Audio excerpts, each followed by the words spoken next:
The warship floated in the void, a relic of an era long past. The Galactic Federation's finest admirals scoffed at its crude, outdated design. It was small, ugly, and painfully slow compared to the sleek, gravity-defying destroyers that filled the Federation's mighty fleets.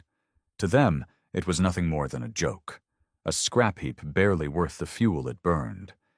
Yet this so-called relic had a name: Indomitable. And Captain Elias Rourke knew that names mattered. The Federation had laughed when humanity first introduced its warship to the galactic stage. Compared to the advanced plasma shields, antimatter warheads, and hyper-precise targeting systems of alien fleets, the Indomitable was archaic. It relied on primitive, brute-force technology, massive tungsten slugs fired at ridiculous speeds, thick armor instead of energy shields, and a crew trained in resilience over automation. They called it inefficient. They called it primitive. They didn't understand.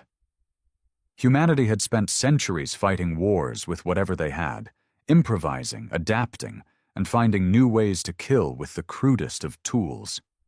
Every empire, every species, had its own doctrine. Some favored energy weapons, others used drones or AI-assisted warfare. But humans? Humans fought dirty. And now, war was coming. The Zelvok Dominion had declared war on the Federation, a brutal species of conquerors who had no use for prisoners or negotiations.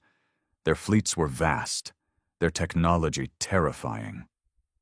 One by one, Federation worlds burned, their sleek, graceful warships shattered under the relentless advance of the Zelvok. Every battle ended the same way.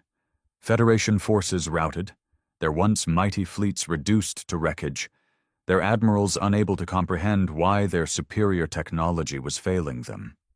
Rourke had watched the reports.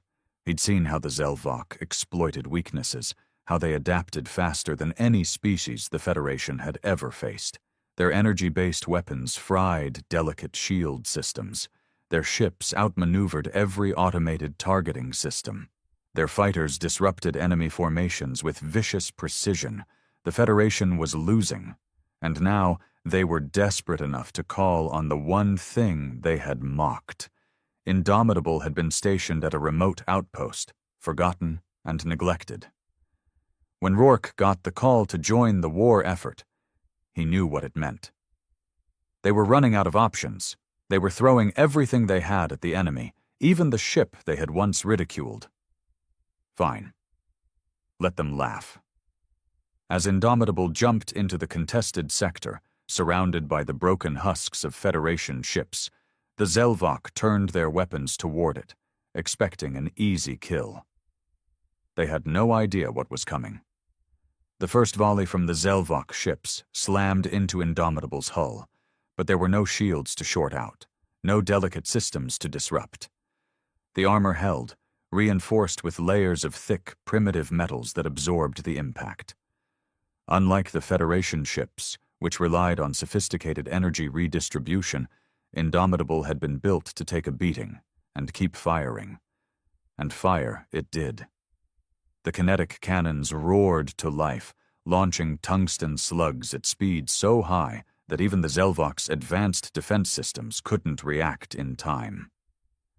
One enemy destroyer crumpled like a tin can, its hull torn apart as raw kinetic energy shredded through it.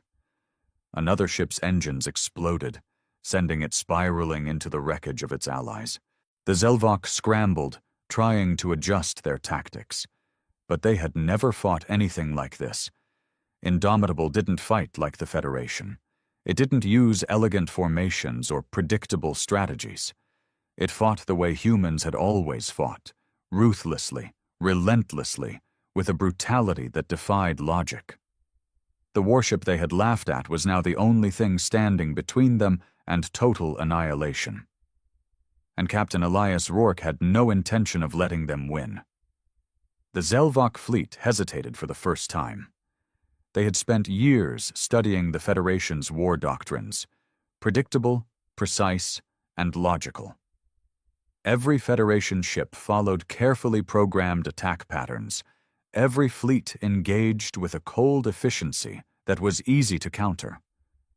But Indomitable? It was chaos incarnate. The ship's massive railguns fired again, unleashing another barrage of hyper-accelerated slugs. One Zelvok battleship tried to maneuver away, but it was too slow. The first slug punched a hole straight through its hull, leaving a smoking, molten gap where its command center had been. A second slug followed, tearing through its reactor core. In an instant, the ship detonated in a violent explosion, sending debris scattering in all directions. Rourke grinned. "How's that for primitive?" he muttered. The Zelvok adapted quickly, their remaining ships breaking formation, trying to surround Indomitable. Plasma bolts and particle beams rained down, scorching the warship's hull. Unlike Federation ships, which relied on energy shields to absorb incoming fire, Indomitable took every hit head-on, shrugging off attacks like an old battleship from Earth's past wars. "Damage report," Rourke barked. "Armor's holding, Captain," Lieutenant Vega responded, her fingers flying across the control panels. "We've lost a few external sensors, but the hull integrity is still at 92%. "Good," Rourke said. "Keep firing. Aim for their engines. Cripple them before they can run." The gunners complied, unleashing another deadly salvo. One Zelvok cruiser tried to bank away, but a tungsten slug tore through its propulsion system, sending it tumbling helplessly through space. Another ship took a hit to its weapons array, its plasma cannons erupting in a chain reaction that engulfed half its hull. The Federation ships that had survived the initial assault, damaged and barely operational, watched in stunned silence. For years, they had been taught that kinetic weapons were outdated, that brute force had no place in modern warfare. Yet here was Indomitable, proving every tactical expert in the Federation wrong. "Captain Rourke," a voice crackled through the comms. It was Admiral Vren, the highest-ranking Federation officer still alive in the sector. "Your ship, what the hell is that thing?" Rourke smirked. "A warship," he said. "A real one." The Zelvok were in full retreat now, their surviving vessels breaking off and fleeing towards the outer edges of the system. They had underestimated the humans once. They would not make that mistake again. But Rourke wasn't done. "Helm," he ordered. "Pursue and destroy. No survivors." "Aye, Captain," Vega acknowledged.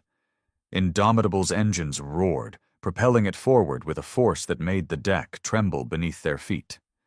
Unlike the Federation ships, which relied on delicate energy fields for maneuvering, Indomitable had thrusters built for raw acceleration. The last Zelvok battleship, its hull smoking and its weapons failing, tried to make a final stand. It turned, charging its remaining plasma cannons for one desperate blast. Rourke's lips curled into a wolfish grin. "Fire!" The final kinetic round struck dead center. For a moment there was silence. Then the Zelvok ship exploded in a massive fireball, the shockwave rippling across the battlefield. The last of the Dominion fleet was gone. A deep, stunned silence settled over the comms. Then, slowly, a sound began to rise. Cheers, shouts of victory from the battered Federation crews who had thought this battle was lost. Rourke leaned back in his chair, exhaling slowly. The battle was over. But the war? It was just beginning. And this time, humanity wasn't going to fight by the Federation's rules.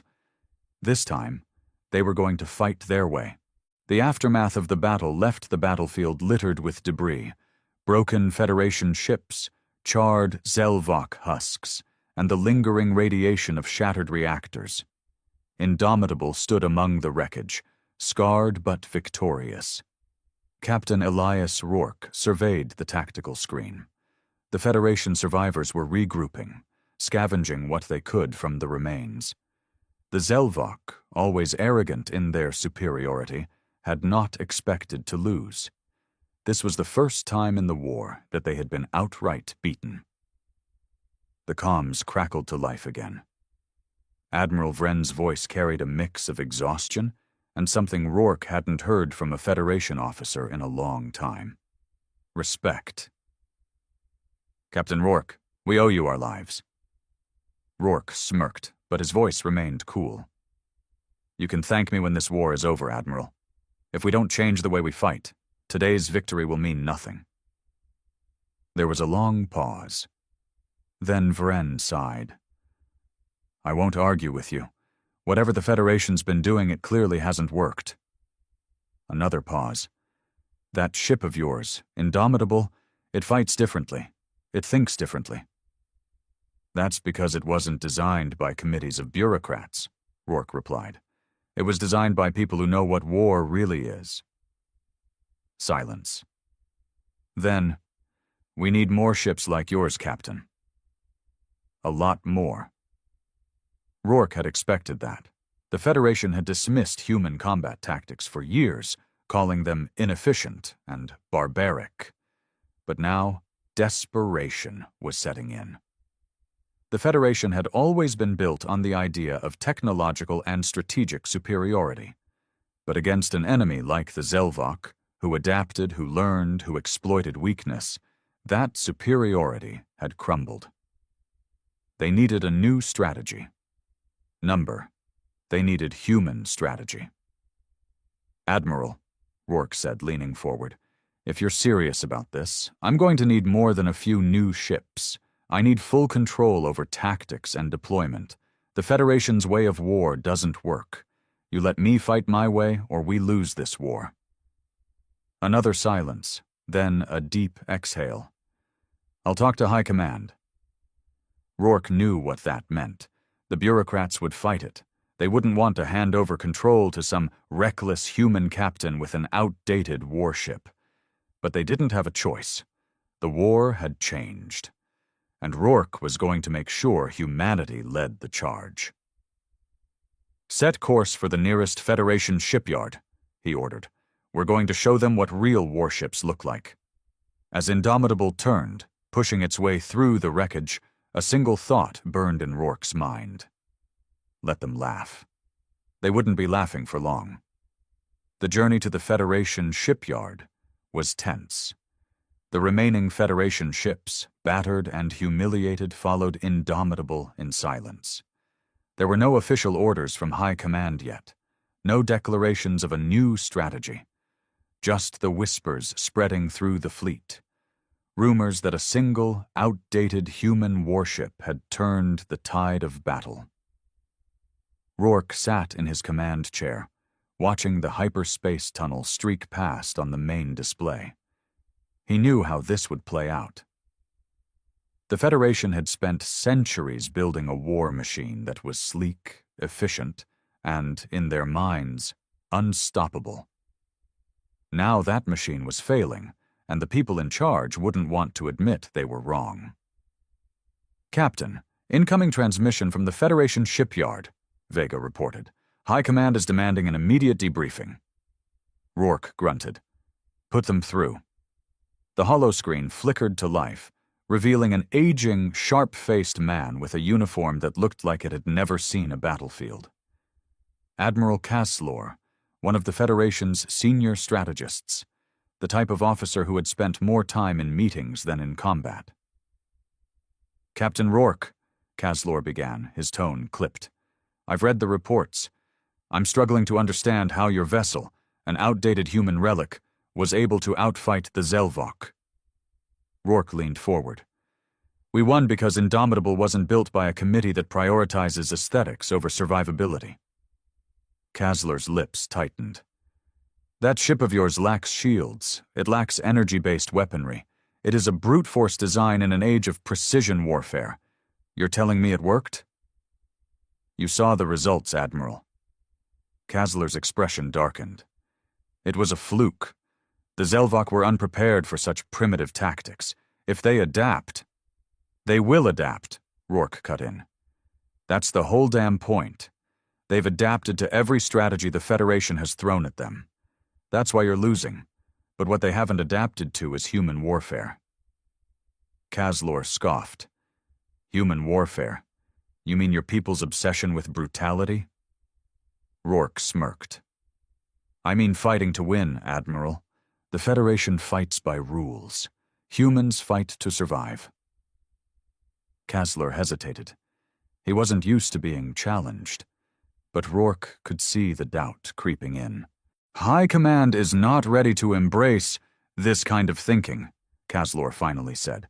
But given the state of the war, they are willing to consider modifications to our fleet doctrine. Rourke shook his head. Modifications won't cut it. You need an entirely new fleet. You need Indomitable-class warships, ships built for real combat, not for parade formations. You need human captains who understand war for what it really is. Kaslor remained silent for a long moment. Then, finally, I'll take your recommendations to the Council. But understand, Captain, if this backfires, your name will be remembered as the greatest failure in Federation history. Rourke grinned. Or the man who saved it. The transmission cut out. Vega exhaled. Think they'll actually listen? Rourke stared at the empty screen. They don't have a choice. Outside, the shipyard loomed, a massive construction hub where the Federation's finest warships were built. But Rourke wasn't here for their designs. He was here to build something new, something human. And when the Zelvok came back, they wouldn't be facing Federation warships anymore. They'd be facing monsters. The Federation shipyard was a monument to its philosophy. Sleek, pristine, and soulless. Thousands of pristine warships lined the vast docking bays, their hulls reflecting the artificial light in shimmering perfection. To the Federation, these ships represented the pinnacle of advanced warfare.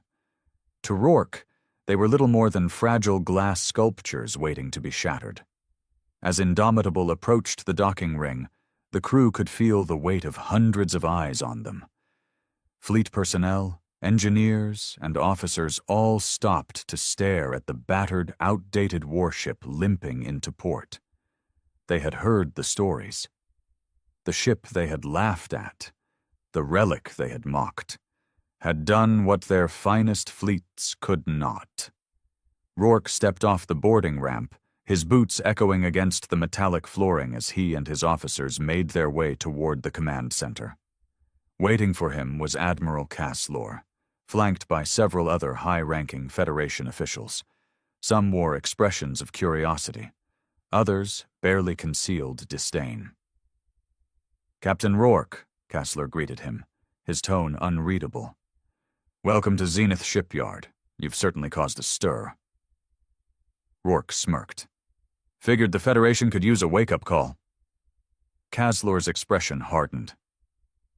You've been granted an audience with the War Council. They want to hear your proposals. Rourke's smirk didn't fade. Good. Let's get started. The War Council's chamber was an immense circular room with a massive holographic display at its center. Generals, admirals, and bureaucrats filled the seats, all watching as Rourke stepped forward. A high-ranking official, Chancellor Varus, leaned forward. Captain Rourke, you stand here today not as a hero, but as an anomaly. Your ship, an outdated, inefficient, and crude piece of human engineering, has somehow managed to win a battle where our finest fleets have failed. We want to know how. Rourke folded his arms. Simple. Your fleets rely too much on technology and predictability. The Zelvok know your playbook better than you do. They counter your formations before you even commit to them. They expect you to fight like the Federation. He stepped closer to the hologram, adjusting the display to show the wreckage from the last battle. They didn't expect Indomitable, Rourke continued. They didn't expect a ship that doesn't rely on delicate shield systems, that shrugs off their energy weapons with brute force armor. They didn't expect kinetic weaponry, which bypasses their countermeasures entirely. And they sure as hell didn't expect a crew that fights dirty. He turned back to the Council. The Federation fights like it's playing a chess match. But war isn't chess. War is a brawl. And humans? We brawl better than anyone. Murmurs rippled through the chamber. Some of the officials were visibly uncomfortable, others intrigued. Chancellor Vera studied him carefully. So what do you propose, Captain? Rourke's grin widened. This was the moment he had been waiting for. You give me full authority to design a new fleet, indomitable-class warships, ships built with kinetic weapons, thick armor, and human war doctrine. No more of this elegant, fragile nonsense. We fight like warriors, not bureaucrats. We build ships to win. The room exploded into debate. Some officers immediately protested, calling the idea reckless and outdated. Others, particularly those who had survived recent battles, argued in favor of it. Finally, Caslor raised a hand, silencing the chamber. He looked at Rourke, his gaze sharp. One ship proving itself in a single battle does not justify an entire shift in doctrine, Caslor said. We need proof that your tactics will work on a larger scale, that your brute force approach isn't just a fluke. Rourke nodded. Then give me a test fleet. 10 ships, no restrictions, no oversight from your committees. Let me show you what humanity can really do. Caslor glanced at Varys, who exchanged a long look with the other officials. Then the Chancellor spoke. You'll get 5, she said. No more. Rourke smirked. 5 will do. As the meeting concluded, Rourke stepped out of the chamber, Vega at his side. Think they'll actually back us? She asked. They don't have a choice, Rourke replied, looking out at the shipyard. Because the next time the Zelvok attack, we won't just fight them. He clenched his fists. We'll make them fear us. The shipyard's construction bays, once filled with sleek and delicate Federation cruisers, were now home to something new, something terrifying. Rourke stood on the observation deck, arms crossed as he watched the first of the indomitable-class warships take shape. They were ugly by Federation standards, thick hulls of reinforced composite alloys, heavy-set designs with no wasted space, and railgun batteries mounted like jagged teeth along their flanks. They weren't built for maneuverability or grace. They were built to kill.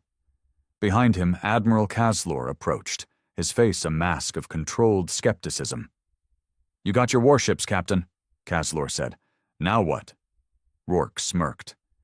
Now we test them the only way that matters, in combat. Caslor's lips thinned. We don't have the luxury of time. The Zelvok will return, and when they do, they'll come in force. Good, Rourke said. That means we won't have to go looking for them. Caslor exhaled through his nose. I don't like this. The Federation has rules, Captain. We don't fight like barbarians. Rourke turned to him, his grin fading. Then you'd better hope your rules don't get us all killed. Caslor said nothing. The construction continued at a breakneck pace. The Federation, desperate for results, allocated every available resource to the project. Within weeks, the 5 warships were operational. Each bore the same brutal design as Indomitable. Thick plating, oversized kinetic weapons, and redundant systems that ensured they could take a beating and keep fighting. Rourke handpicked their crews, bringing in humans and battle-hardened Federation officers willing to throw out old doctrine. He drilled them relentlessly, forcing them to unlearn the pristine, careful tactics they had been taught, and embrace something more brutal, more human. When the Zelvok returned, they came with an armada. Over 50 warships, more than enough to wipe out the remaining Federation defenses. Their confidence was absolute. They had won every battle before this. They didn't realize they weren't fighting the same Federation anymore. The new fleet deployed, with Indomitable at the helm. As the enemy ships came into range, the Zelvok transmitted their usual demand for surrender. Rourke responded with a railgun barrage. Tungsten slugs punched through Zelvok hulls like paper, shattering warships in seconds. The enemy scrambled, trying to return fire, but their plasma weapons splashed harmlessly against the reinforced armor of the Indomitable-class ships. The battle wasn't just a victory, it was a slaughter. By the time the last Zelvok ship tried to retreat, only a handful of them remained. Rourke let them go. He wanted survivors. He wanted the Zelvok to spread the word. Humanity wasn't just fighting back. They were winning. Kasler watched the aftermath in stunned silence. "My God," he whispered. "We can actually beat them." Rourke turned to him, eyes cold. "We were always able to. You just didn't have the stomach for it." Kasler swallowed. He knew Rourke was right. The Federation had tried to win the war with rules. Humanity had won with war. And the Zelvok? They had just learned what it meant to fear humans. The Zelvok retreated, their once mighty armada reduced to scattered wreckage drifting through the void. The battlefield was silent, except for the crackling remnants of their shattered ships. The Federation had never seen a victory like this. Overwhelming, brutal, and absolute. But Rourke knew better than to celebrate. On the bridge of Indomitable, the crew stood in stunned silence, the reality of what they had just done sinking in. The Federation had spent years losing battle after battle, watching their worlds burn. Now, in a single engagement, 5 human-designed warships had shattered an invasion force 10 times their size. It wasn't just a victory, it was a message. Vega turned to Rourke, her face unreadable. "They ran. We actually made them run." Rourke nodded. "And that scares them more than losing." The Zelvok had never retreated before. Their entire species thrived on conquest, on domination. They never encountered an enemy that didn't crumble before them. Until now, Kaslor's image flickered onto the holoscreen. For once, the Admiral had no criticisms, no doubts. Only the look of a man who had just seen everything he believed in shattered. "You did it," he said, almost in disbelief. "They were slaughtered. They had no chance." "They'll be back," Rourke said flatly. "And next time, they won't underestimate us." Kasler hesitated. The Federation High Council has already seen the battle reports. They're divided. Some want to commission more Indomitable-class ships immediately. Others are concerned. Rourke scoffed. "Concerned about what? Winning?" Kasler exhaled, rubbing his temples. "Concerned that your methods are too brutal, that we risk losing our identity if we embrace human warfare." Rourke's expression darkened. "Our identity? We were losing this war. Our identity was about to be extinction." Kaslor sighed. "I agree with you, but you're dealing with politicians, not soldiers." Rourke clenched his fists. He had seen this before, leaders who refused to accept reality until it was too late. The Federation still didn't understand. But the Zelvok did. Rourke turned to Vega. "Get me a tactical scan of their retreat path." She nodded, working quickly. A red trajectory appeared on the holomap, leading to a system at the edge of contested space. "That's their nearest forward operating base," Vega said. "Heavily fortified, but we could hit it before they reinforce." Kasler's eyes widened. "You're suggesting an attack? We just won a battle, Captain.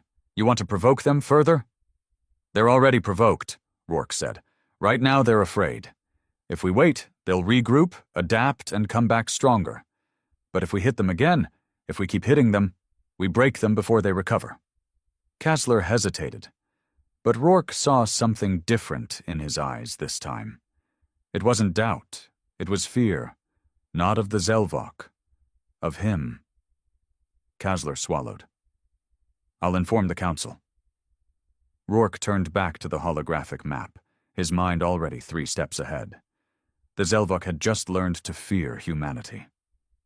Now, it was time to teach them what true terror felt like. The Zelvok forward base loomed on the holo display, a fortress nestled in the asteroid fields of the Kelrath system. It was a stronghold, a staging ground for their invasions, and the last place they would expect the Federation, no humans, to strike first. On the bridge of Indomitable, Captain Rourke studied the enemy defenses. Dozens of warships, automated turrets, reinforced stations. A direct assault would be suicide. Good. He thrived on impossible odds. Vega stood beside him, arms crossed. I assume you have a plan that isn't just charge in and start shooting? Rourke smirked. Oh, we're absolutely going to charge in and start shooting, but not the way they expect. Kasler's voice came through the comms, laced with frustration. Captain Rourke, the Federation High Council has not approved this offensive. You're acting without authorization. Rourke barely glanced at the screen. Noted. You could be court-martialed for this, Kasler snapped. Then I guess you'd better hope we win, Rourke replied. Because if we don't, none of this will matter anyway. Kasler's mouth opened to argue, but he hesitated. He wasn't a fool. He knew that every delay, every committee meeting, only gave the Zelvok more time to prepare. And deep down, Rourke knew. The Admiral wanted him to be right. Kasler sighed. You have 5 ships, against an entire Zelvok stronghold. Tell me how you plan to make this work. Rourke's grin widened. Like this. He turned to his crew. Helm, take us in at quarter speed. I want them to see us coming. Vega frowned. You want them to prepare? I want them to get cocky, Rourke corrected. They'll assume we're another foolish Federation force trying a conventional assault. They'll organize their defenses accordingly. Kasler listened in silence as the 5 Indomitable-class warships crawled toward the Zelvok base. As expected, the enemy fleet surged forward, forming a tight, overlapping defensive formation. They were setting up for a standard Federation engagement, expecting precise formations, delicate tactics. They still hadn't learned. Now, Rourke said, full burn. Straight through the asteroid field. The helmsman's eyes widened, but he followed the order. The fleet accelerated, moving erratically through the dense asteroid belt surrounding the stronghold. The Federation never used asteroid fields, too unpredictable, too dangerous for their delicate ships. But Indomitable-class ships weren't delicate. The Zelvok hesitated. Their targeting systems struggled to lock on as massive tungsten slugs bounced off asteroids, ricocheting unpredictably. Enemy ships fired, but plasma bolts struck floating debris instead of their targets. Then, at the last possible moment, fire all railguns, Rourke ordered. The Zelvok never stood a chance. Tungsten slugs, traveling at near relativistic speeds, tore through their warships before they could react. Ships cracked apart, their hulls shredded. Explosions bloomed in the void as Zelvok vessels turned to run. But Rourke wasn't here to let them escape. Pursue and eliminate, he said coldly. No survivors. The Federation had spent this war retreating, defending, surviving. Rourke was here to end it. The battle was over in minutes. The fortress, once an impenetrable bastion, lay in ruins. Every Zelvok ship was destroyed, every defense obliterated. For the first time in history, the Zelvok had lost more than just a battle. They had lost their fearlessness. Kasler's voice came through the comms, quiet and shaken. My God, you actually did it! Rourke exhaled. And this is just the beginning. He turned to Vega. Prepare a message. We're broadcasting this to every Federation world, every human world. She nodded. What do you want it to say? Rourke's eyes burned with something dangerous. Tell them we're taking the war to the Zelvok. Tell them it's time to stop running. He stepped forward, looking out at the burning wreckage. And tell them humanity just took its first step toward dominating the stars. The message spread like wildfire. Across the Federation, across every human world, across every battle-scarred colony that had been told to cower in fear. Rourke's words ignited something that had long been buried beneath layers of bureaucracy and defeat. Hope. Not the passive, fragile kind the Federation clung to. The kind that hoped the enemy might show mercy, that prayed for a peace that would never come. This was something raw, something human, a hunger for revenge. On the bridge of Indomitable, Rourke watched the reports come in. The reaction was immediate. Human officers in the Federation fleet, long frustrated by the cowardice of their commanders, were requesting transfers to his ships. Engineers were already modifying existing warships, stripping away the delicate failing systems in favor of brutal, human-designed firepower. Civilian shipyards were converting freighters into makeshift battleships. The Federation, as Rourke knew it, was already dead. And from its ashes, a human war machine was rising. "Captain," Vega called from the comms station, her voice sharp. "We've got incoming transmissions, multiple sources." Rourke nodded. "Patch them through." The main holoscreen flickered to life. Chancellor Varys appeared first, her expression unreadable. Next to her was Caslor, his jaw set, his posture stiff. Varys spoke first. "Captain Rourke, do you have any idea what you've done?" He leaned back in his chair, arms crossed. "Yeah, I just turned the tide of this war." Her eyes narrowed. "You defied direct orders. You launched an unsanctioned attack on a Zelvok stronghold. You broadcast unauthorized messages across the Federation. And now we have protests, riots, military units refusing orders." "Because they know the truth," Rourke interrupted. "Your war was lost until I changed the way we fought. The Federation's been losing for years because it refused to face reality. But now..." He gestured at the holo display, where images of humans rallying to his call flickered across the screen. "Now, we're finally fighting to win." Caslor spoke next, his voice carefully measured. "The Council is divided. Many of them see the necessity of your actions, but others fear what you're becoming." Rourke smirked. "And what do you think, Admiral?" Caslor hesitated. Then, for the first time, he dropped the mask. "I think you're the only reason we're still alive." Varys shot him a sharp look but said nothing. Instead, she exhaled and leaned forward. "The Council will never approve full-scale war on the Zelvok. They still want peace. They need peace." "Peace?" Rourke scoffed. "The Zelvok don't do peace. They either conquer or destroy. You know what they'll do if they win this war. You know what happens to every species they've ever beaten." Varys didn't argue. She knew he was right. "So," Rourke continued, "here's how this is going to go. You're going to give me full authority over every human-led military unit in this war. You're going to approve the expansion of the Indomitable-class fleet, and you're going to let me do what needs to be done." Caslor let out a slow breath. "And if we don't?" Rourke's eyes were cold. "Then I do it anyway." Silence. Varys studied him carefully. "You're not just trying to win this war, are you?" Rourke leaned forward, his voice calm, his words sharp as a knife. "I'm trying to make sure humanity never has to fight for its survival again." Varys closed her eyes for a moment. Then, when she opened them, she looked at Caslor and nodded. "Do what you have to do, Captain." The transmission cut out. Vega exhaled. "We just took control of the entire human war effort." Rourke stared at the holomap, his mind already turning. The Zelvok were reeling, but they wouldn't stay that way. Their empire stretched across dozens of systems, their war machine still vast. But now, so was his.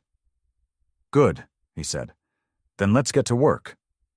Because this wasn't just about beating the Zelvok. This was about sending a message to the entire galaxy, a message written in fire, steel, and blood.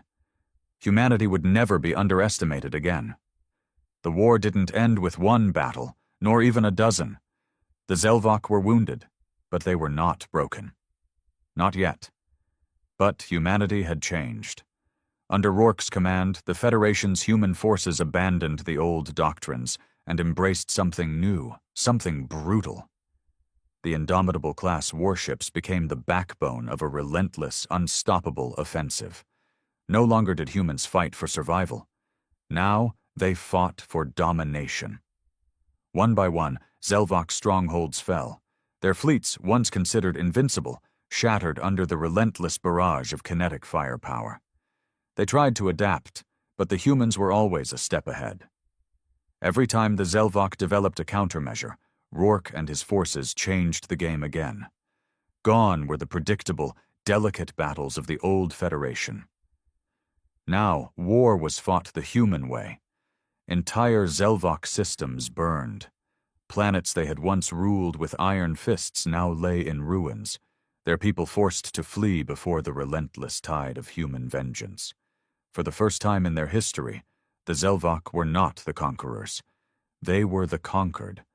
And when the war finally reached their homeworld, when Rourke's fleet surrounded the Zelvok capital and prepared for the final strike, the once mighty species begged for peace. But humanity remembered. They remembered the colonies that had burned. They remembered the families slaughtered. They remembered what it was like to be seen as weak, as prey. So when the Zelvok pleaded for a treaty, for mercy, Rourke gave them his answer. The Indomitable fired the first shot, and humanity never had to fight for survival again. Because now, the galaxy feared them, and they never laughed at a human warship again. The Galactic Concordat was clear. Humanity was never to build warships. The treaty, signed under duress after the disastrous First Contact War, ensured that Earth's people would remain under the watchful eyes of the galactic powers. To the ruling council of the hegemony, humans were unpredictable, aggressive, and too dangerous to be given the tools of war. Their rapid advancements in warfare, despite their relatively primitive technology, had terrified the galactic community. So they were forbidden. No battleships, no destroyers, no fleets. And yet, deep within the frozen wastelands of Titan, beneath the thick, methane-laden clouds, we built. For years, the whispers had spread among the outer colonies. Earth might have surrendered, but its people had not. We knew the hegemony feared us, but we also knew they underestimated us. They thought stripping us of our fleets would make us powerless, that without ships, we would kneel. They were wrong. The project was codenamed Ghost Armada, a fleet of warships built in secret, piece by piece, hidden in the shadows of Saturn's moons. Every part was crafted in civilian yards, then smuggled off-world. Thousands of engineers, pilots, and tacticians working in complete silence, building a force that didn't exist on any star charts. For 30 years, we had played the role of obedient inferiors, bowing our heads to the alien overlords while our people toiled in secrecy. We had memorized their weaknesses, studied their tactics, and analyzed their blind spots. When the time came, we would strike. And that time had arrived. A distress signal had been sent from one of our border colonies, Rexus Prime. The hegemony claimed it was a territorial reassignment. But we knew the truth. The aliens were expanding, and humans were nothing but pests to be moved or exterminated. The High Chancellor of the hegemony, an insectoid nightmare called Vrextal, issued an ultimatum: evacuate or be destroyed. They had no idea what was coming. I stood aboard the Indomitable, the first true human warship in over 3 decades. She was a monster, sleek, predatory, and armed with technology reverse-engineered and improved from our alien oppressors. Every inch of her hull was a testament to human defiance. "All ships report ready," my second-in-command, Lieutenant Diaz, said, barely able to contain his excitement. I looked at the fleet we had built in silence. A force that had no right to exist. The hegemony believed we were weak because they had forced us into submission. They had forgotten one thing about humanity. We never submit. I opened the communications. My voice rang through the fleet. Today, we remind the galaxy who we are. We are the species that defied extinction.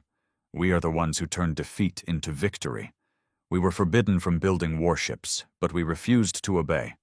And now the stars will remember the day humanity returned to the battlefield. The response was a roar that shook the very bones of the ship. The fleet moved as one, slipping from Titan's shadows. Engines roared to life. Railguns hummed. The forbidden warships of humanity had awakened, and the galaxy would never be the same. The fleet surged forward, engines blazing against the cold emptiness of space. The Indomitable led the charge, followed closely by the Valkyrie, the Iron Fang, and a dozen other warships that had no right to exist. Our ships had been designed in the dark, away from prying alien eyes, built with the knowledge that if we failed, humanity would never get another chance. ETA to Rexus Prime? I asked, my voice calm despite the fire burning in my veins. 15 minutes, Lieutenant Diaz reported. Long-range scans show hegemony warships in orbit, at least 10 capital ships, plus smaller escorts. I clenched my fists. They're preparing an orbital bombardment. Diaz's face hardened. If they fire, the colony won't stand a chance. I turned to my comms officer, Ensign Harrow. Open a channel. A moment later, the bridge screen flickered, and the insectoid visage of High Chancellor Vrextal filled the display. His chitinous mandibles twitched, his compound eyes reflecting cold amusement. Ah, Vrextal rasped, his voice a mix of clicking and guttural tones. Humans. I must admit, I am surprised. We believed your kind had learned its place after the first contact war. I kept my face impassive. Withdraw your fleet from Rexus Prime. Now. Vrextal's mandibles curled in what I could only assume was laughter. You come in your primitive ships, thinking you can dictate terms to the hegemony?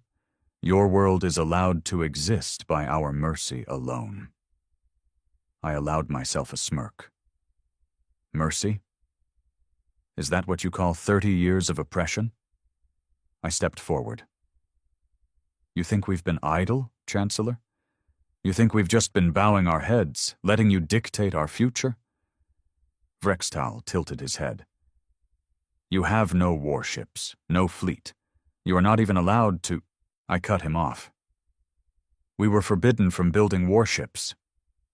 I leaned in, letting the weight of my words settle. But we refused to obey. I watched with satisfaction as his mandibles twitched in confusion.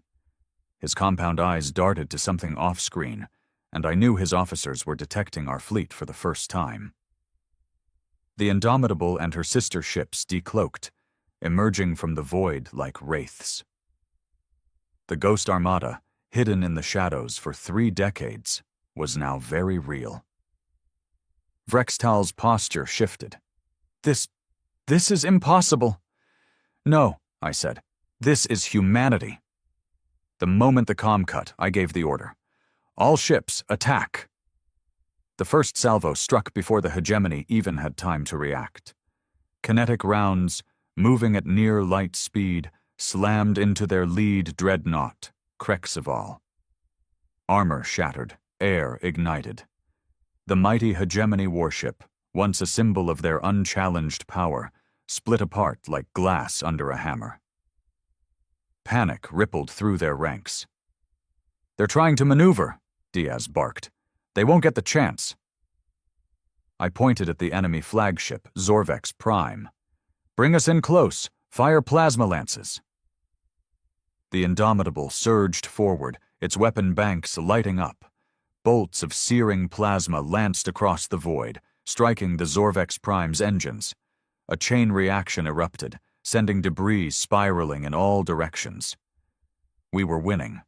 For the first time in 3 decades, humans were no longer prey. We were no longer an occupied species. We were warriors once more. But the battle wasn't over yet. "Sir!" Ensign Harrow cried out. "They're calling in reinforcements. Multiple warp signatures inbound." I stared at the screen as a new fleet materialized. Bigger. Deadlier. The full force of the hegemony was arriving. I took a deep breath. The odds had just changed. Good. Then we'll show them why they should have never underestimated us.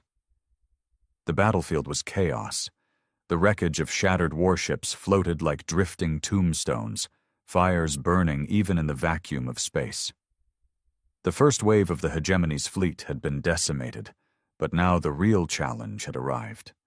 The reinforcements had warped in like an eclipse, blotting out the stars with their sheer numbers. 40 warships, massive reinforced battlecruisers, armed with the kind of firepower that had once forced humanity into submission. The bridge of the Indomitable was tense. Red lights flashed as damage reports scrolled across the screens. Our fleet had taken a beating, but we were still in the fight. Lieutenant Diaz cursed under his breath. "That's the entire Hegemony Third Armada." "Looks like they decided we're a real threat," I muttered. Ensign Harrow paled as she read the incoming transmissions. "Sir, they're broadcasting a system-wide ultimatum." She swallowed hard. "Total human surrender. No negotiations." I laughed. Actually laughed. The idea that we'd fought this hard just to kneel now? It was so absurd that I couldn't help myself.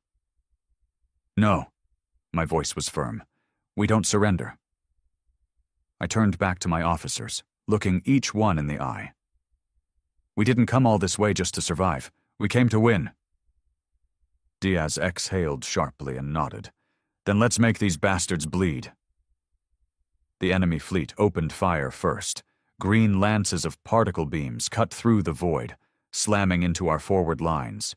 A smaller ship, the Valkyrie, took a direct hit to its reactor and exploded in a blinding burst of light. The Indomitable shook violently as enemy rounds smashed into our shields. Alarms blared, metal groaned, but we weren't out yet.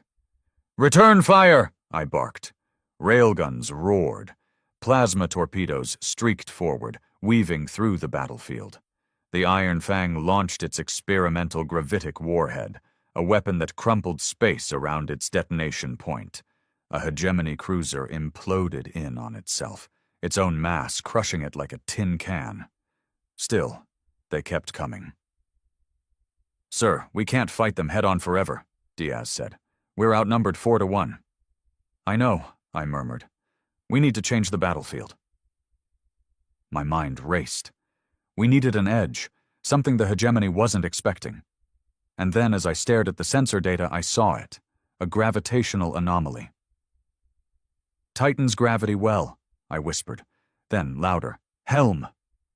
Full burn towards Titan. The crew hesitated for only a moment before obeying.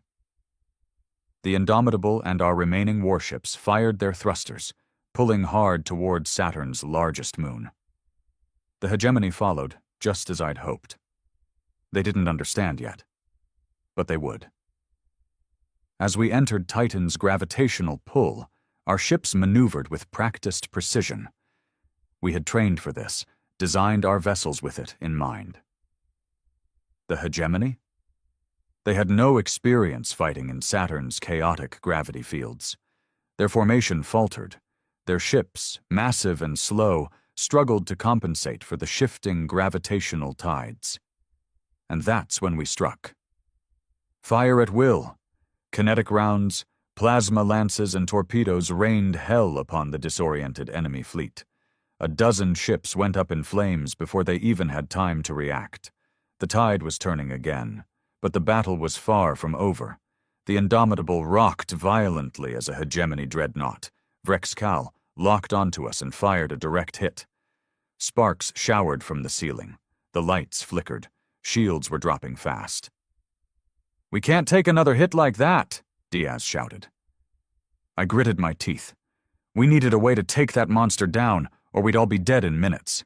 Then a new voice crackled over the comms. "This is the Defiance, coming in hot." My heart nearly stopped. That ship wasn't part of our fleet. It wasn't even supposed to exist. And yet it did. A massive human warship, bigger than anything we had built before, emerged from the shadow of Titan. A true battleship, bristling with weaponry that should have been impossible. My chest tightened. The Defiance was our last secret, a ship built not just for battle, but for war. It opened fire. The Vrexkal, the mightiest ship in the Hegemony's fleet, didn't even get the chance to return fire before it was reduced to glowing slag. The Defiance had arrived. And now, the real war was about to begin. The arrival of the Defiance sent shockwaves through the battlefield. The massive warship, the pinnacle of human engineering, had been kept a secret even from most of our own forces. Built deep within the Kuiper Belt, hidden away from hegemony spies, it was humanity's trump card.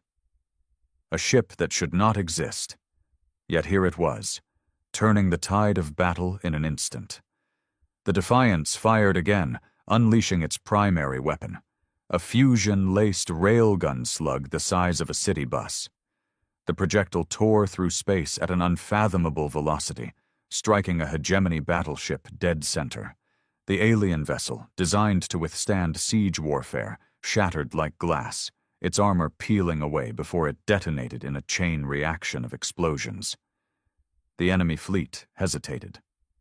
Their advantage in numbers meant nothing if they couldn't withstand our firepower. "This is Captain Reynolds of the Defiance." A deep, steady voice came over the comms. "Need a hand, Indomitable?" I exhaled, shaking off the momentary shock. "Reynolds, you magnificent bastard, took your time." "We like to make an entrance," he said, and I could hear the grin in his voice. "Let's finish this." With the Defiance in the fight, the battle transformed into a massacre. The Hegemony, so confident in their overwhelming power, was now scrambling for survival. The Indomitable surged forward alongside our remaining ships, unleashing everything we had. Plasma torpedoes streaked through the void, railgun slugs punched through enemy hulls, and our fighter squadrons weaved through the chaos, picking off crippled vessels. The Hegemony's third armada, the force meant to crush humanity once and for all, was crumbling. "Sir," Ensign Harrow shouted, eyes wide, "they're retreating."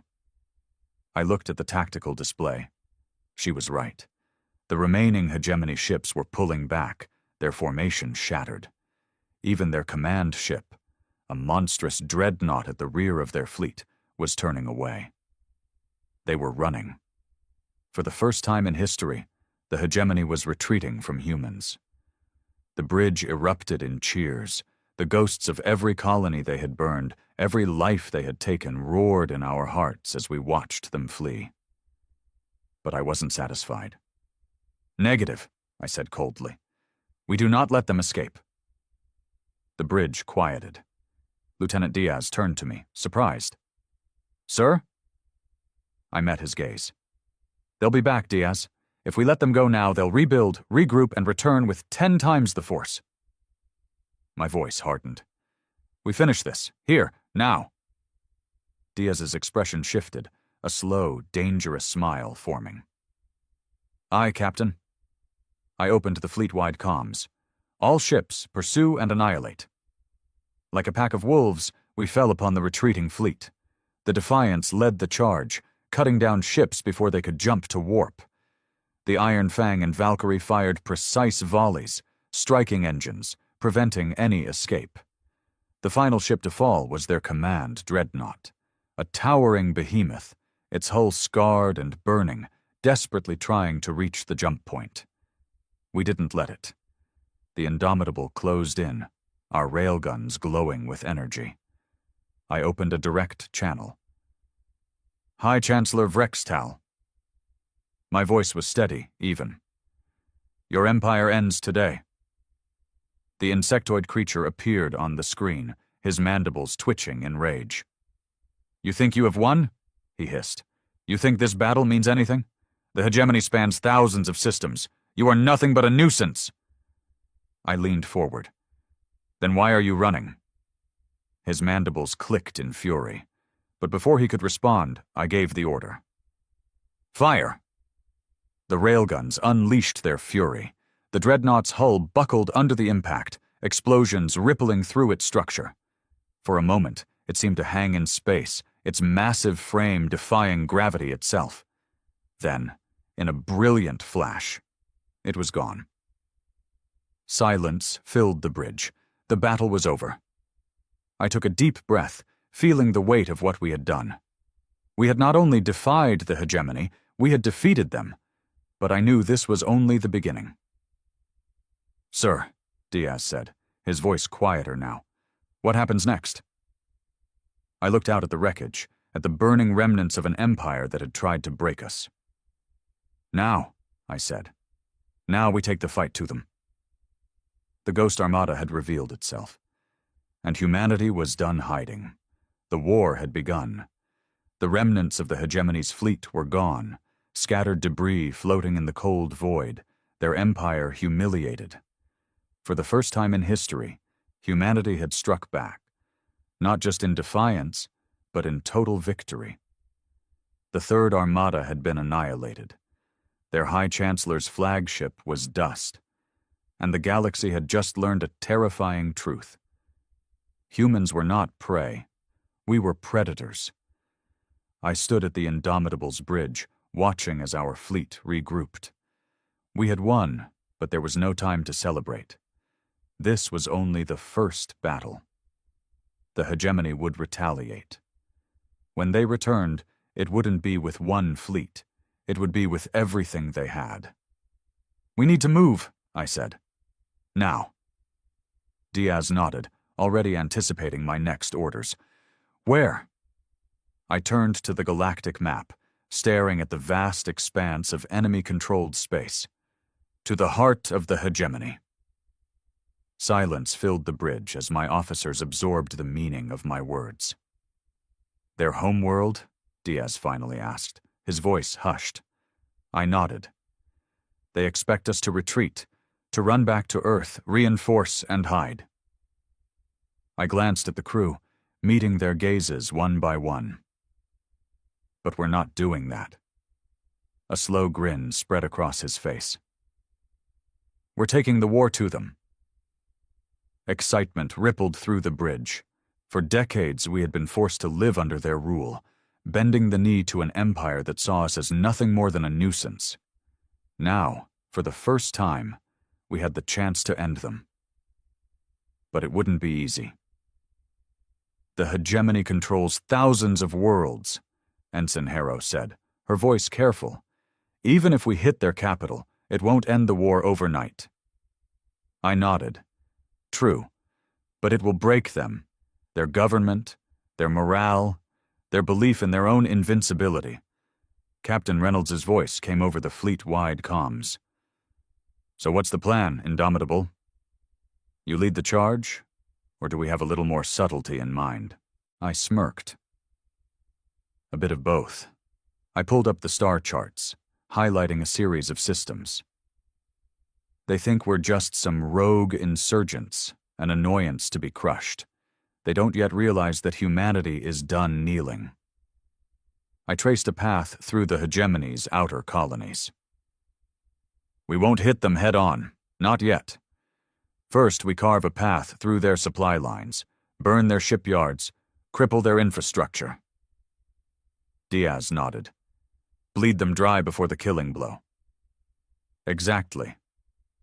We would fight like humans always had.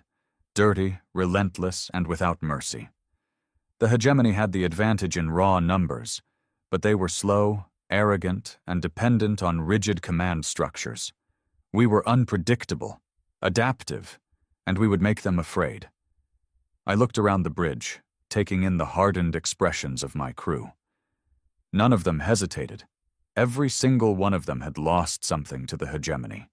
Families displaced, colonies destroyed, lives ruined. Now, they had a chance for revenge. I exhaled.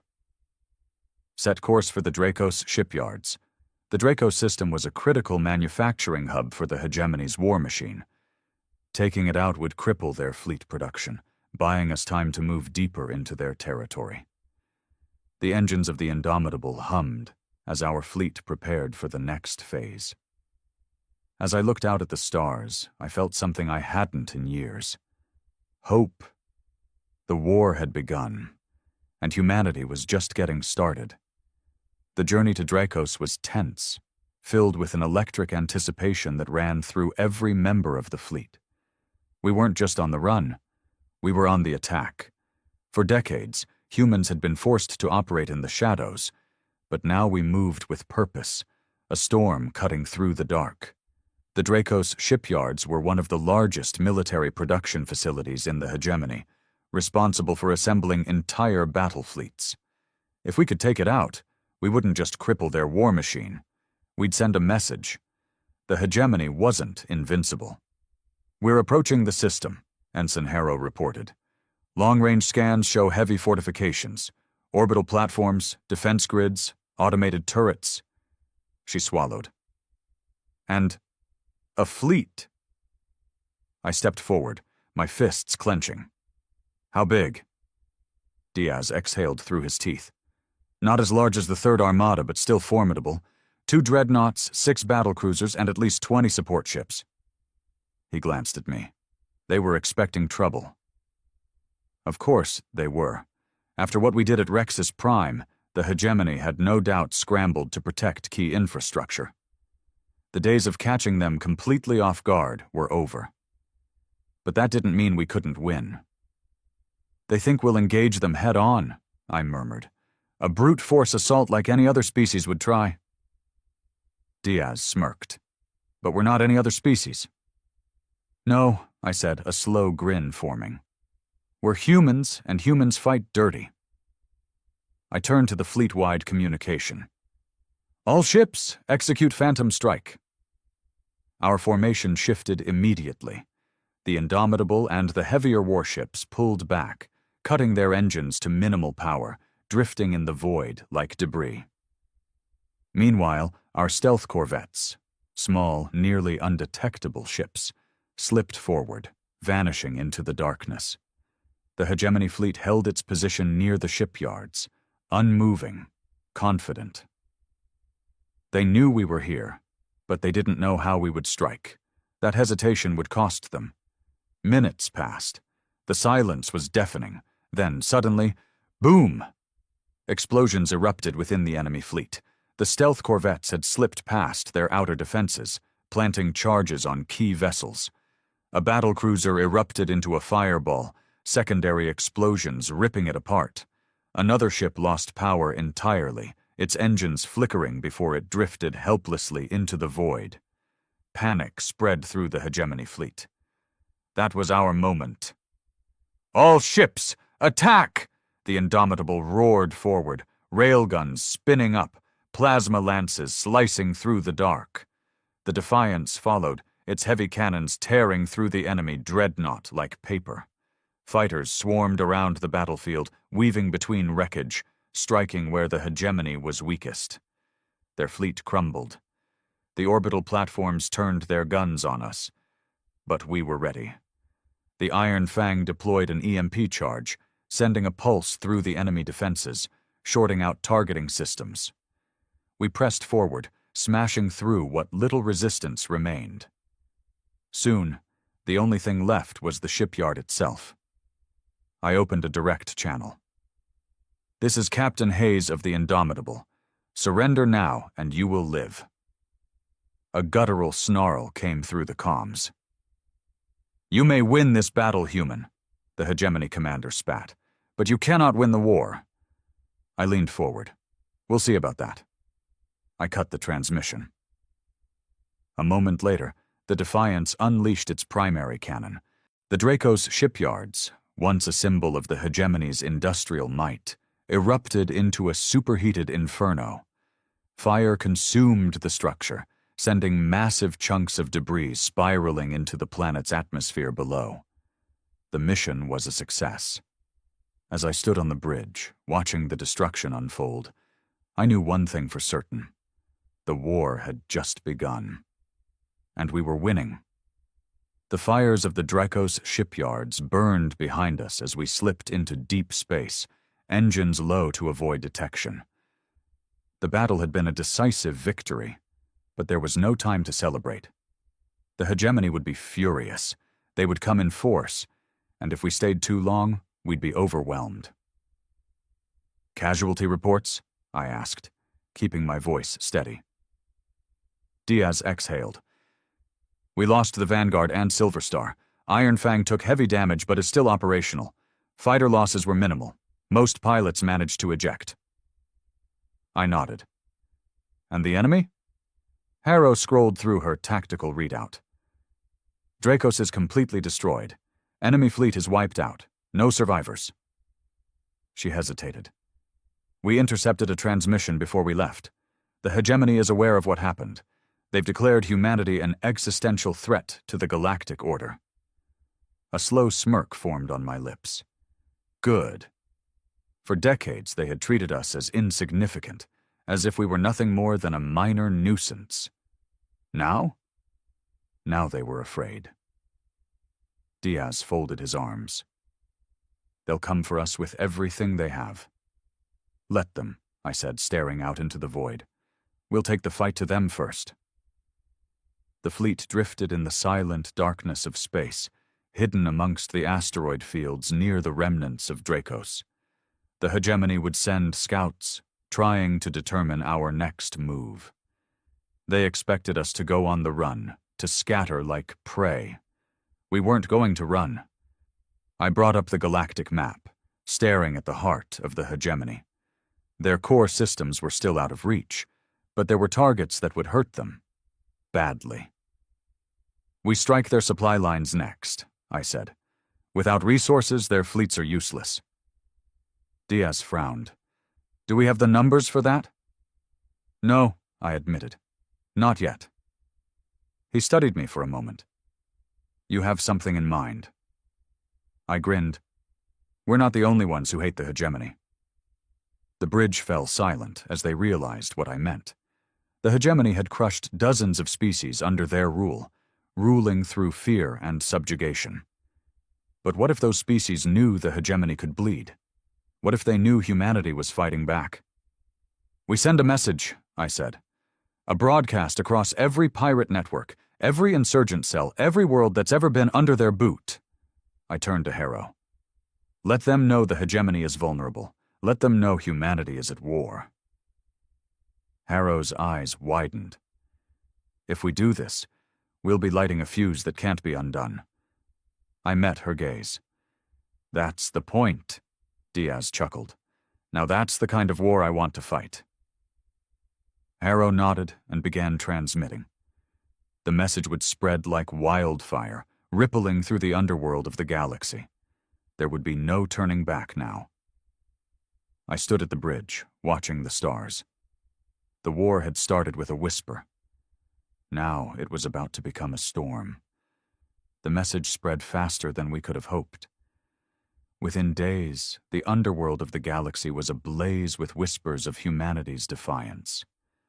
Pirate lords, warlords, and insurgent leaders who had long lived under the hegemony's shadow now saw a chance, a real chance, to fight back. We weren't just a rogue human fleet anymore. We were the spark of a revolution. The first response came from the Vascari, an amphibious species that had once been a proud warrior culture before the hegemony crushed them. Their chieftain, Gorvak, sent us a simple message. "The enemy of my enemy is my blade. Where do you need us?" Then came the Drunkai, a reptilian race known for their brutal guerrilla warfare. They had fought the hegemony before and lost. But now they saw a second chance. More came. Small factions, pirate bands, even defectors from the hegemony's own ranks. The uprising had begun. On the bridge of the Indomitable, I stood before the holomap, now littered with new potential allies. "We've got volunteers," Diaz said. "Not all of them trustworthy, but they all hate the hegemony." "That's enough for now," I said. "We don't need loyalty. We just need chaos." Harrow scrolled through new transmissions, her eyes widening. "Sir, the hegemony is responding." She tapped a few buttons, and a chilling sight appeared on the screen. A massive fleet, unlike anything we had seen before. Hundreds of warships, all mobilizing toward the human colonies. "They're preparing a full-scale invasion," she said, her voice barely above a whisper. The hegemony wasn't going to just retaliate. They were going to wipe humanity out. Diaz exhaled sharply. "They're not taking any chances this time." I clenched my jaw. We had pushed them into a corner. Now they were coming with everything they had. "Then we don't let them reach Earth," I said. "We stop them before they get the chance." Diaz frowned. "With what? That fleet is massive." I looked back at the growing coalition of rebels and outlaws rallying behind us. "With everyone." A week later, the battlefield was set. We met the hegemony in the dead void of space, far from any world, at the edges of the Andros expanse, a place filled with dense asteroid fields and gravitational anomalies, a perfect killing ground. The Indomitable sat at the center of our ragtag armada, surrounded by human warships, Vascari raiders, Drunkai strike craft, and countless other vessels that had no business being in a formal fleet. And yet, here we were. The hegemony fleet loomed before us, stretching out like an unstoppable tide. Their ships were pristine, disciplined, organized. Ours were anything but we weren't here for a fair fight. I opened the comms to the fleet.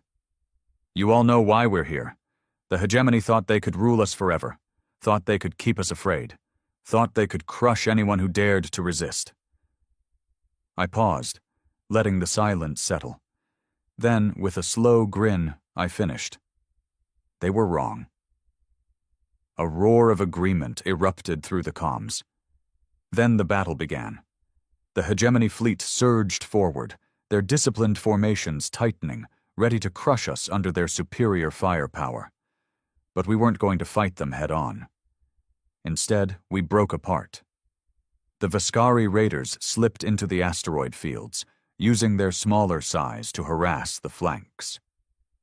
The Drunkai launched boarding parties, their specialized ships ramming into enemy hulls and spilling warriors into the corridors. Our stealth ships darted through the chaos, planting bombs and disrupting formations. And then the Defiance entered the fray. The massive human battleship fired its primary cannon, sending a railgun slug the size of a skyscraper through the heart of an enemy dreadnought. The alien ship imploded instantly. The battle turned into pure chaos. We weren't just fighting the hegemony, we were tearing them apart. For the first time, the galaxy saw what happened when humanity was backed into a corner. For the first time, the hegemony ran. The battle ended with the remnants of their fleet retreating, shattered and humiliated. We had won. But this was only the beginning. Because now, the war wasn't just humanity's. Now the whole galaxy was rising up, and the hegemony was doomed. The war had erupted into something far greater than we had ever imagined. What started as humanity's fight for survival had now become a full-scale galactic revolution. The hegemony had ruled through fear for centuries, but now their empire was crumbling, system by system. The battle at Andros Expanse had shattered the illusion of their invincibility. Word spread faster than their damage control efforts could contain it. Across the galaxy, planets that had once bowed in submission now took up arms. Entire fleets defected. Governors rebelled. The hegemony had spent centuries crushing dissent. But they had never faced all their enemies at once, and we had made sure they did. In the war room aboard the Indomitable, the map of the galaxy no longer looked like a solid block of hegemony control. Red zones, signifying rebellion, had begun to appear across their core systems. "They're stretched thin," Diaz said, studying the latest intelligence reports. "Too many uprisings, too many battles at once. They don't have enough fleets to put down every rebellion." "Which means we don't stop," I said. "We press." Harrow, ever the strategist, frowned. "They still have enough firepower to wipe out entire planets if they get desperate. We need to be careful." I nodded. She was right. The hegemony was losing, but that made them dangerous. "We need to take out their ability to make war," I said. "Their shipyards, their command centers. Hit them where it hurts." That was when Reynolds, captain of the Defiance, leaned in. "You're talking about their capital." The room went silent. Diaz whistled under his breath. "You're not wrong. If we take their homeworld, the rest of the Empire will collapse." Harrow was skeptical. "It won't be that simple?" "No," I admitted. "It won't."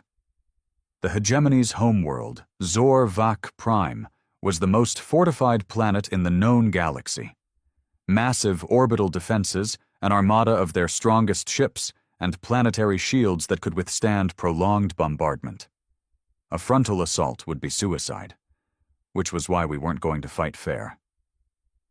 I activated the holomap, zooming in on the planet's security grid. "We don't invade," I said. "We infiltrate." The plan was simple in concept, impossible in execution, unless you were human. We would use our allies to stage diversions across hegemony space, forcing them to divert fleets and weaken their defenses. Then, while their attention was elsewhere, a small team would slip on to Zor-Vak Prime and take out their leadership from the inside. No prolonged war, no siege, just one decisive strike to end their rule forever. Reynolds leaned back, grinning. "You are insane," I smirked. "That's why it'll work." Diaz clapped his hands together. "Then let's start making them bleed." The next 2 months were a storm of destruction. The Vascari hit their supply lines, destroying food production centers and fuel refineries. The Drunkai launched targeted assassinations against key commanders. Human warships ambushed reinforcements, striking from the void and disappearing before retaliation could come. The hegemony was losing control. Their forces were scrambling from system to system, trying to put out fires. But there were too many. And then the final piece fell into place. A hegemony admiral, desperate and furious, made a critical mistake. He abandoned his post at Zor-Vak Prime to reinforce another collapsing front. Their capital was vulnerable. It was time. I called my officers into the war room. "This is it," I said, voice steady. "This is the moment we end them." Harrow tapped at her screen, pulling up data from our spies inside the capital. "The planetary shield is still active, but their command centers are operating at minimum security. If we move fast, we can take control before they even realize we're there." Diaz grinned. "So, we drop in, take out their leaders, and watch the Empire crumble?" I nodded. "Exactly." Reynolds crossed his arms. "How do we get in?" I pulled up a smuggler's route we had recently acquired from a very reluctant hegemony defector. "We take the ghost path," I said. It was a nearly suicidal route, a maze of asteroid fields and unstable wormholes that only the most daring or insane smugglers used. No sane warship captain would try to navigate it, which meant no one would expect us to. "This is our only shot," I said. "We take Zor-Vak Prime or we lose everything." No one hesitated. Diaz clapped a hand on my shoulder. "Let's finish what we started." The fleet prepared for the final mission. The end of the hegemony was coming, and humanity was ready to deliver the killing blow. The journey through the ghost path was the most harrowing experience of my life. We had stripped our force down to a surgical strike team, just a handful of ships, small and fast enough to slip past patrols. The Indomitable led the way, followed by the Defiance and a few of our best stealth corvettes.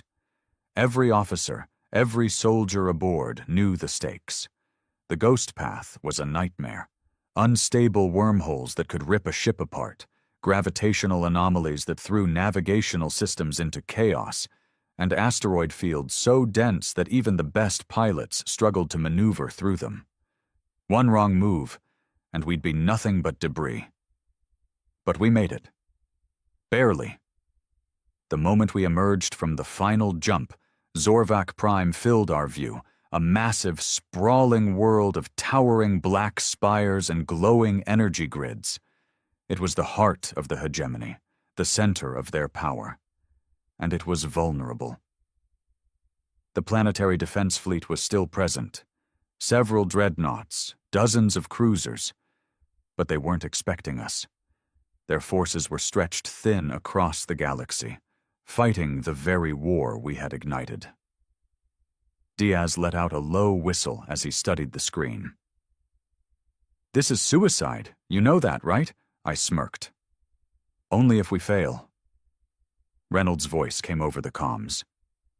"I hope you have a plan, Indomitable, because I don't think we're talking our way out of this one." "I do," I said, "and it's just as insane as everything else we've done." The only way to take the capital wasn't from orbit. It was from inside. "We fake a crash landing," I said. "Make it look like a rogue smuggler ship losing control on approach. We sneak in under their defenses, get boots on the ground, and take the Central Command Tower." Diaz raised an eyebrow. "So we just walk into the most heavily defended city in the galaxy and kill their leaders?"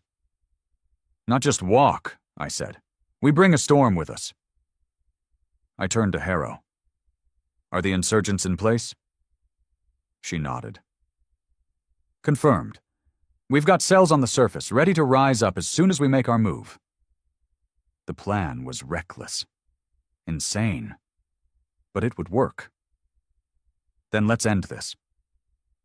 The Indomitable descended through the atmosphere like a meteor, fire trailing from its hull as we deliberately destabilized our engines. Hegemony defense scanners pinged us, but our false distress signal played across all frequencies. "Emergency! Mayday! Losing control!" We slammed into the outskirts of the capital, metal screeching, dust and debris exploding outward. The moment we hit the ground, the bay doors blasted open, and our forces poured out. We weren't alone. We weren't alone. Across the city, insurgents erupted into the streets. Former slaves, exiled warriors, and rebels who had been waiting for this moment. Explosions rocked the skyline as they struck military outposts, sabotaged power grids, and took control of strategic buildings. The city was falling into chaos. We moved fast. Our squad pushed through enemy lines, cutting down resistance with brutal efficiency. The hegemony had never faced ground warfare like this. Humans fought dirty, up close, and without hesitation. We reached the command tower, storming through its defenses. Hegemony guards, massive insectoid creatures, tried to hold their ground, but we cut through them. The final door stood before us, thick, reinforced, nearly impenetrable. Nearly. Reynolds slapped a breaching charge against it. "Step back." The explosion rocked the tower, and we surged in.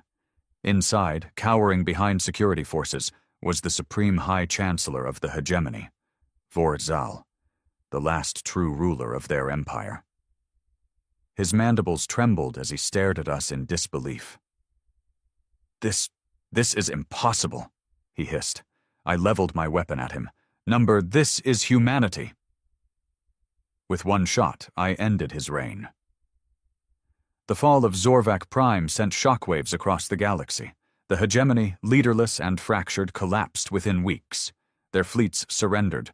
Their worlds declared independence. Their former slaves turned on them. The war was over. Humanity had done the impossible. We had defied an empire, and we had won. As I stood on the balcony of the former hegemony capital, Looking out at a city no longer ruled by fear, Diaz stepped beside me. "So," he said, smirking, "what do we do now?" I smiled. "Now? We build because humanity wasn't just a survivor anymore. We were a power, and the galaxy would never forget it.